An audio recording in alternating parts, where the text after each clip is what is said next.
Moi, j'ai développé une sorte d'addiction à la bœuf l'année dernière après une rupture. Ouais, Et je voulais savoir si pour vous c'était possible. Enfin, j'ai calmé ma consommation. ouais.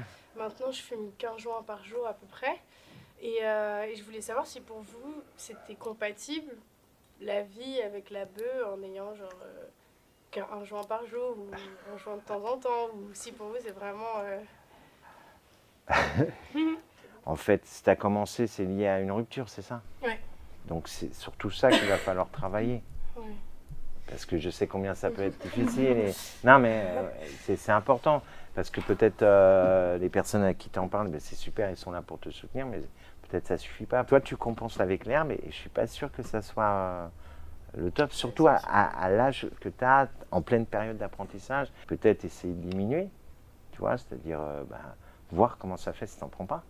Tu Oui, vois, ouais, ouais. Non, tu vois, et puis on j'ai déjà. réussi Ouais, à m'arrêter ouais, début de l'année et tout. Mais avec le stress, tout ça, parfois voilà. ça m'aide Donc, juste à. c'est travailler le stress. Ouais, Tu ok. vois, je sais pas si c'est des angoisses, si c'est des choses, peur d'être seul le soir, la nuit, enfin je sais pas. Tu vois, tout ça, ça se travaille. Mm. J'étais un enfant qui n'était pas très bien dans ses baskets. J'étais un enfant très influencé. Bon, j'ai eu des problèmes aussi à l'école. J'ai eu des difficultés, voilà. Et donc, j'ai appartenu très tôt à une petite bande. Et donc, j'ai commencé à fumer du shit très tôt, à faire des conneries très tôt. J'ai grandi au nord de Paris, dans un quartier un peu chaud, puisque les médias aujourd'hui appellent mon quartier Crackland. J'ai commencé, moi, à m'injecter un produit qui s'appelle l'héroïne à 14 ans. Parce que c'était dans mon quartier, parce que ça se faisait, et voilà. En fait, j'aimais la drogue. Et j'ai été dans un environnement où la drogue était très très accessible. En fait, quand on fumait du shit, pour nous, on parlait que des drogues. On parlait que des trucs qui pouvaient nous mettre la tête en l'air. Et donc le jour où on a goûté de l'héroïne, même si c'était en injection, on nous faisait flipper parce que c'était la sensation d'aller toujours plus loin. Alors ça a été progressif, hein. C'était pas tous les jours, hein, mais tout tournait autour de ça. C'est-à-dire le week-end, je vendais du shit la semaine pour me payer ma cam le week-end, quoi. En fait, on se montait la tête. On passait notre temps avec les mêmes copains toujours à se défoncer dès qu'il y avait quelqu'un qui avait un bout de shit. Et comment on allait faire pour trouver de la cam le week-end, quoi. Je fais pas mal de cures de désintoxication, je fais assez vite, jusqu'au jour où j'ai même eu la chance de rencontrer quelqu'un où je suis tombé amoureux. Mais les vieux démons de la drogue, vous savez, une fois qu'on a mis le nez dedans, c'est très difficile de s'en sortir. Ma compagne m'a fait choisir entre elle et la drogue, c'est un choix que j'ai pas pu faire. Je voulais surtout pas qu'elle prenne de la cam. Elle a commencé à tourner, hein, elle a sniffé. On s'est retrouvés tous les deux des gros tox. Hein, on dormait dans des trucs pourris. Moi, mon premier livre, il s'appelle Arracher à l'enfer. L'enfer que je vous parle, hein, c'est de se retrouver dans la rue, se retrouver dans des squats, se retrouver dans des endroits où je souhaite à personne. Parce que j'avais plus de vie, hein, il nous fallait de l'argent à tout prix. Je ne vais pas vous faire un dessin, hein, pour une jeune fille, comment elle va trouver de l'argent. Pour un mec, moi, j'allais braquer. Ça, c'est pas une vie. Cette vie-là a été tellement compliquée qu'on a essayé de décrocher. Et là, on a décidé d'avoir un enfant. Le jour où elle est tombée enceinte, enfin bon, les mois qu'on suivit, on essayait d'être clean parce qu'on avait le bébé qui était là, enfin qui allait arriver. Et c'est à ce moment-là, alors qu'elle était enceinte, elle avait 20 ans, moi j'avais 24 ans, qu'on lui a annoncé qu'elle avait le sida. À l'époque, il n'y avait aucun traitement contre le sida. Donc les seules choses que les médecins nous ont dit, c'est de faire une interruption de grossesse. Le jour où on a perdu l'enfant, on a tout perdu pour nous. Donc là, je prenais de la drogue uniquement pour me mettre en l'air. Donc j'ai fait les petits cocktails magiques, drogue, héroïne, médoc, alcool, à Paris. Plusieurs fois, les pompiers m'ont ramené, m'ont réanimé. J'étais voilà, en overdose. La drogue peut changer notre personnalité, c'est-à-dire que déjà dans notre identité propre, j'étais un toxico avant toute chose. Et c'est vrai que si on veut de la drogue ou si on veut de l'argent, on est prêt, dans la période où on est un peu tendu, on peut être très agressif. Bah, automatiquement, moi j'avais déjà pas mal d'accusations de vol ou de deal, tout ça. Sauf que là, il y a eu une bagarre, j'ai été défendre un de mes potes, donc j'ai été en prison, j'étais incarcéré pour une grosse affaire. Voilà, le premier chef d'inculpation, c'était homicide volontaire. Et pour moi, c'était fini. Parce que dans cette prison, on m'a appris que j'avais le sida. Je me suis préparé une lame, j'ai attendu que les détenus s'endorment. Et au moment de m'ouvrir les veines, moi j'ai eu ce qu'on appelle une connexion avec Dieu, hein, mais je ne veux pas aborder ce sujet-là parce que ce n'est pas le lieu, mais ça m'a permis hein, de croire qu'il y avait peut-être quelque chose de bon en moi, j'ai commencé à avoir quelque chose. La justice a reconnu une légitime défense. J'ai eu un non-lieu. J'ai fait 1 an à peu près de prison. Il n'y a aucun copain qui m'a envoyé une lettre. Vous voyez, les copains. Par contre, quand je suis sorti, hein, mon quartier c'était la Chapelle, Porte d'Aubervilliers, c'était mon secteur. Les copains, ils étaient très contents de me retrouver. Hein, et puis vas-y, cadeau, cadeau, cadeau. J'avais déjà passé 1 an en prison. Hein, ma compagne, elle était en train de mourir du sida. Moi, j'étais malade du sida et je n'ai pas pu résister à la tentation. Alors, par rapport à la culpabilité, par exemple, moi, tous les jours, pendant un certain temps, je me disais, je vais arrêter demain. Comme je n'arrivais pas à arrêter, bah, j'étais qu'une merde, j'y arriverais pas. Voilà. Et puis, voilà. Et puis, il y avait des gens, des fois, mes parents, ou après, je leur parlais plus. Mais voilà, j'étais devenu rien, en fait. Et c'est terrible parce qu'on a les bonnes intentions, mais on n'y arrive pas. Il a fallu que je me retrouve enfermé en HP à Villévrard, donc dans le 93, hein, dans un secteur fermé, isolé. C'est quoi le plus dur dans le sevrage? Le manque physique. Par exemple, je ne pouvais pas imaginer dormir si je n'avais pas ma dose.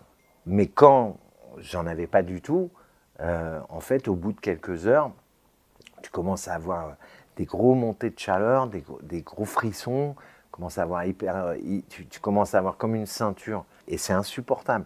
Et plus on arrête, plus la douleur physique, elle s'amplifie. On considère qu'il faut au moins 3-4 semaines pour être totalement sevré. Et là, dans cet hôpital, il y a un homme qui est venu me visiter. Cet homme-là, il a eu comme voilà, il m'a donné envie d'aimer ma vie et m'a conduit dans une communauté religieuse. J'y allais pour mourir. Cette communauté religieuse accueillait des malades fin de vie. Cancer, phase terminale, sida, phase terminale. Moi, j'ai été soigné en soins palliatifs. Hein, on me mettait dans un fauteuil roulant. Je n'avais pas 30 ans.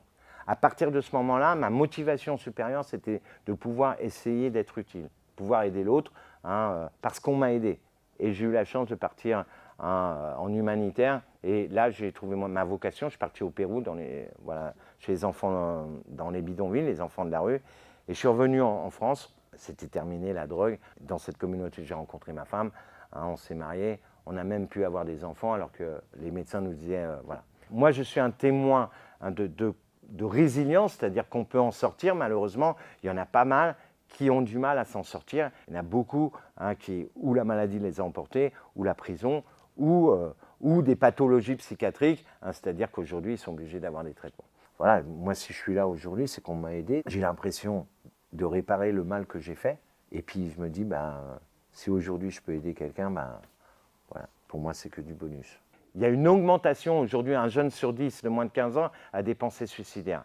40% d'augmentation depuis 2 ans, de tentatives de suicide. Et souvent, quand on souffre comme ça, hein, on va se réfugier, alors peut-être dans des drogues, hein, ou peut-être dans des pensées comme ça. Moi, ce que je vois, c'est que c'est pas qu'il y a plus de consommateurs ou pas. Ce qui me surprend le plus, moi, c'est l'accessibilité. Pour trouver de la coke, aujourd'hui, on n'est pas obligé de fréquenter des personnes qui connaissent des gros dealers ou je sais pas quoi. Vous voulez de la cam, vous en trouvez très très facilement. On vous en propose même, c'est un truc de fou. Et des tout jeunes, même des gamins, fin de collège, 3e, même peut-être des fois avant, hein, pour eux c'est assez facile de trouver du shit. Et pas des gamins qui sont dans des quartiers un peu dits sensibles, non, un peu dans toutes les écoles où je vois, et ils peuvent malheureusement avoir ce genre de choses. Je le dis au passage parce que à une certaine époque, on parlait de la cocaïne comme un produit de riche. Aujourd'hui, la cocaïne, le gramme de cocaïne est moins cher qu'il y a 40 ans. Dans les soirées étudiantes, il est assez fréquent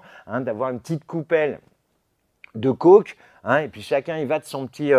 Quand ça monte, en règle générale, très très peu de personnes vous le diront, mais quand ça monte, c'est le côté fun, mais quand ça redescend, c'est moins fun. Et c'est pour ça qu'on va retourner dessus. Et donc là, on est dans une escalade, enfin une spirale vers le bas. Oui. Moi, j'avais quand même une question. Est-ce que vous avez des méthodes ou des conseils pour justement, si nous, on rencontre des personnes dans notre entourage, par exemple, qui sont en fait sur cette mauvaise pente-là, et qu'est-ce qu'on pourrait leur dire, comment les aider en fait? Je pense que l'important, c'est de comprendre que tous les prods qu'on va prendre, ça aura un côté néfaste. Donc sans jugement, lui dire tout simplement, voilà, moi, t'es mon pote, je vois que tu t'enfermes là-dessus. S'il vous dit non mais t'inquiète pas, je gère, il est dans le déni, vous ne pourrez pas l'aider. S'il vous dit mais je ne peux pas m'arrêter, à partir du moment où c'est exprimé, que ce soit la drogue ou l'alcool, on peut déjà considérer qu'on est déjà à moitié guéri, hein, et puis après peut-être aller voir un médecin, un psychologue, quelqu'un. Quand on est dans l'addiction, moi je pense que si on a 5 grammes, les 5 grammes on va les bouffer, et c'est très très dur de dire qu'on est maître de sa conso. Ou alors on consomme une fois tous les 2-3 mois, et là on n'est pas dépendant. Mais là, en consommation régulière, les personnes qui consomment d'une manière régulière, elles sont dépendantes, c'est-à-dire qu'ils sont, ils sont sous l'emprise d'une addiction. Ce sont des drogués. Si on prend de la drogue, faut bien être clair sur les mots aussi. Et peu importe, je dirais, la drogue. Sans citer son nom, hein, mais là, il y a un lâchage médiatique sur un humoriste, et ben, lui, il a tout perdu. Il a tout perdu. Et on sait, tout le monde savait, hein, dans le monde du showbiz ou même autre, on savait qu'il était à fond dans la cam, mais ce n'est pas le premier. Il y en a plein qui tournent à la coke ou qui tournent à... Voilà. Tout simplement parce qu'il faut bien comprendre que ce produit t'attire. Par rapport à la prévention, c'est très compliqué, peut-être, je dirais même hypocrite. En fait, on n'a pas le droit de faire de prévention sur des produits qui sont illégaux. C'est-à-dire, tu n'as pas le droit de faire de la prévention de la drogue parce que la drogue, hein, en règle générale, normalement, la drogue ne devrait pas exister. On fait de la prévention sur l'alcool, on fait de la prévention sur le tabac. Alors, heureusement, il y a quelques personnes ou quelques associations qui font de la prévention, mais c'est vrai qu'il y a très très peu de prévention en fait sur la drogue. 3-4% du PIB au niveau de la drogue, donc c'est quand même des milliards, c'est toute une économie parallèle. Si on veut vraiment se donner les moyens par rapport à ça, on sait très bien les points de deal, on sait très bien comment ça fonctionne. Si, moi je le sais, au sommet de l'État, on peut le savoir. Mais quand vous avez la BAC qui va arrêter des gamins et que les gamins, 2 heures après, sortent, ils font un bras d'honneur aux inspecteurs et puis ils rigolent par rapport à ça.